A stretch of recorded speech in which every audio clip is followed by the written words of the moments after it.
ಒಳ ಮೀಸಲಾತಿ ವರ್ಗೀಕರಣಕ್ಕಾಗಿ ಆಗ್ರಹಿಸಿ ಸೆಪ್ಟೆಂಬರ್ 16ರಂದು ಕಲಬುರಗಿಯಲ್ಲಿ ಬೃಹತ್ ಪ್ರತಿಭಟನಾ ಮೆರವಣಿಗೆ ಹಮ್ಮಿಕೊಳ್ಳಲಾಗಿದೆ ಎಂದು ಮಾದಿಗ ಸಮಾಜದ ಮುಖಂಡ ದಶರಥ ಕಲಬುರ್ಗಿ ತಿಳಿಸಿದರು. ಕಲಬುರಗಿಯ ಪತ್ರಿಕಾ ಭವನದಲ್ಲಿ ಕರೆದ ಸುದ್ದಿಗೋಷ್ಠಿಯನ್ನು ಉದ್ದೇಶಿಸಿ ಮಾತನಾಡಿದ ಅವರು, ಸುಮಾರು 30 ವರ್ಷದಿಂದ ಕಲಬುರಗಿ ಜಿಲ್ಲೆಯಲ್ಲಿ ಒಳ ಮೀಸಲಾತಿ ವರ್ಗೀಕರಣಕ್ಕಾಗಿ ಹೋರಾಟ ಮಾಡಲಾಗುತ್ತಿದೆ. ಮಾದಿಗರ ಬಹುದಿನಗಳ ಬೇಡಿಕೆಯಾದ ಒಳ ಮೀಸಲಾತಿಯನ್ನು ಜಾರಿ ಮಾಡಿ ಕಲಬುರಗಿ ಜಿಲ್ಲೆಯಲ್ಲಿ ಸಚಿವ ಸಂಪುಟದಲ್ಲಿ ಚರ್ಚಿಸಿ ಒಳ ಮೀಸಲಾತಿಯನ್ನು ಜಾರಿ ಮಾಡುವಂತೆ ಒತ್ತಾಯಿಸಿ ಸೆಪ್ಟೆಂಬರ್ 16ರಂದು ಬೆಳಗ್ಗೆ 11 ಗಂಟೆಗೆ ಜಗತ್ ವೃತ್ತದ ಡಾಕ್ಟರ್ ಬಾಬಾ ಸಾಹೇಬ್ ಅಂಬೇಡ್ಕರ್ ಪುತ್ಥಳಿ ಆವರಣದಿಂದ ಪ್ರಾರಂಭವಾಗಿ ಸರ್ದಾರ್ ವಲ್ಲಭಾಯ್ ಪಟೇಲ್ ವೃತ್ತದ ಮಾರ್ಗವಾಗಿ ಜಿಲ್ಲಾಧಿಕಾರಿಗಳ ಕಚೇರಿವರೆಗೆ ಬೃಹತ್ ಮೆರವಣಿಗೆ ಮಾಡಲಾಗುತ್ತದೆ. ಈ ಒಂದು ಮೆರವಣಿಗೆಯಲ್ಲಿ ಎಲ್ಲಾ ಮಾದಿಗ ಸಂಘಟನೆಗಳ ಅಧ್ಯಕ್ಷರು, ಪದಾಧಿಕಾರಿಗಳು, ಸಮಾಜ ಚಿಂತಕರು ಭಾಗಿಯಾಗಿ ಈ ಒಂದು ಪ್ರತಿಭಟನೆಯನ್ನು ಯಶಸ್ವಿಗೊಳಿಸಬೇಕು ಎಂದು ಮನವಿ ಮಾಡಿದರು. ಸಚಿವ ಸಂಪುಟ ನಡೆಸತಕ್ಕಂತ ಮುಖ್ಯಮಂತ್ರಿಗಳಿಗೆ ಎಲ್ಲ ನನ್ನ ಮಾದಿಗ ಸಂಘಟನೆಗಳು ಒಕ್ಕೂಟದ ವತಿಯಿಂದ ಸ್ವಾಗತ ಕೋರುವುದರೊಂದಿಗೆ ನಾನು ಈಗಾಗಲೇ ಸುಮಾರು ವರ್ಷದಿಂದ ಈ ಒಳ ಮೀಸಲಾತಿಗೋಸ್ಕರ ಸುಮಾರು 30 ವರ್ಷದಿಂದ ಹೋರಾಟ ಮಾಡಿದ್ದೀವಿ.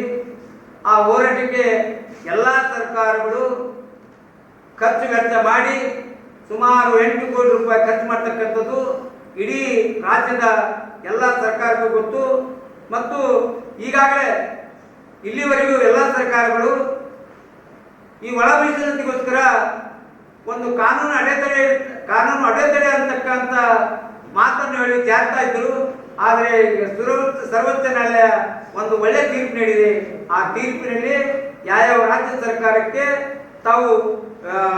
ತಾವೇ ಒಂದು ಒಳ ಮೀಸಲಾತಿ ಮಾಡಬಹುದು ಅಂತಕ್ಕಂಥ ಒಂದು ತೀರ್ಪು ನೀಡಿದ ಹಿನ್ನೆಲೆಯಲ್ಲಿ ಇದೇ ಆಂಧ್ರ ಮತ್ತು ತಮಿಳುನಾಡು, ಆಂಧ್ರ ಮತ್ತು ಹರಿಯಾಣ ಮತ್ತು ತೆಲಂಗಾಣದಲ್ಲಿ ಅಲ್ಲಿರ್ತಕ್ಕಂಥ ಮುಖ್ಯಮಂತ್ರಿಗಳು ಈ ತೀರ್ಪನ್ನು ಸ್ವಾಗತಿಸಿ ತಕ್ಷಣ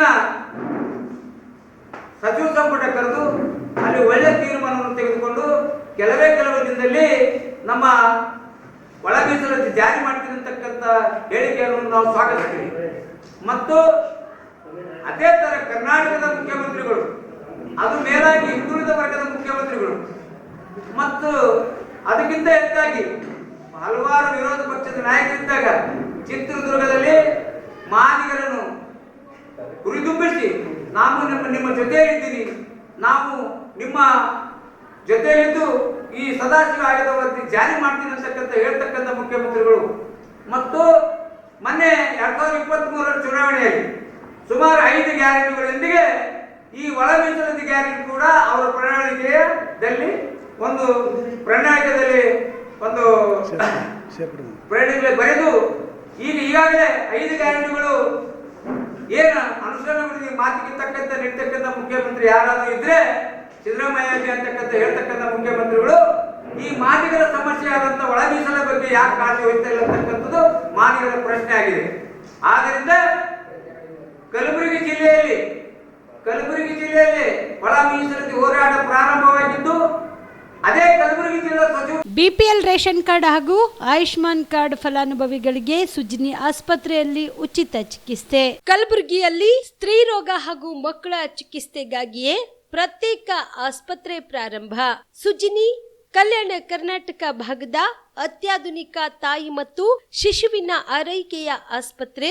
ಸ್ತ್ರೀ ರೋಗ ತಜ್ಞ ಖ್ಯಾತ ವೈದ್ಯರು ಹಾಗೂ ಮಕ್ಕಳ ತಜ್ಞ ಖ್ಯಾತ ವೈದ್ಯರ ತಂಡದಿಂದ ಕಡಿಮೆ ದರದಲ್ಲಿ ಚಿಕಿತ್ಸೆ, ವಿಶ್ವ ದರ್ಜೆಯ ಉಪಕರಣಗಳ ಮತ್ತು ಅತ್ಯಾಧುನಿಕ ಐಸಿಯು, ಎನ್ಐಸಿಯು ಹಾಗೂ ಇತರೆ ಸೌಲಭ್ಯಗಳಿಂದ ಮಕ್ಕಳಿಗೆ ಗುಣಮಟ್ಟದ ಆರೈಕೆ. ಸುಜಿನಿ ಆಸ್ಪತ್ರೆಯಲ್ಲಿನ ಸೌಲಭ್ಯಗಳು: ದಿನದ 24 ಗಂಟೆಯಲ್ಲಿ ತುರ್ತು ಸೇವೆ, ಹೈ ರಿಸ್ಕ್ ಗರ್ಭಧಾರಣೆ, ಒಬೆಸ್ಟ್ರಿಕ್ ಐಸಿಯು, ನವಜಾತ ಮತ್ತು ಶಿಶು ಐಸಿಯು, ಶಿಶು ಸಂಬಂಧಿತ ಶಸ್ತ್ರಚಿಕಿತ್ಸೆ, ಲ್ಯಾಪ್ರೋಸ್ಕೋಪಿ, ಲಸಿಕಾಕರಣ, ತಜ್ಞ ವೈದ್ಯರ ಸಲಹೆ, ಡಯಾಗ್ನೋಸ್ಟಿಕ್ ಮತ್ತು ಅಲ್ಟ್ರಾಸೌಂಡ್ ಸೇರಿದಂತೆ ಅನೇಕ ಸೌಲಭ್ಯಗಳು ನಿಮ್ಮ ಸುಜಿನಿ ಆಸ್ಪತ್ರೆಯಲ್ಲಿ ಲಭ್ಯ.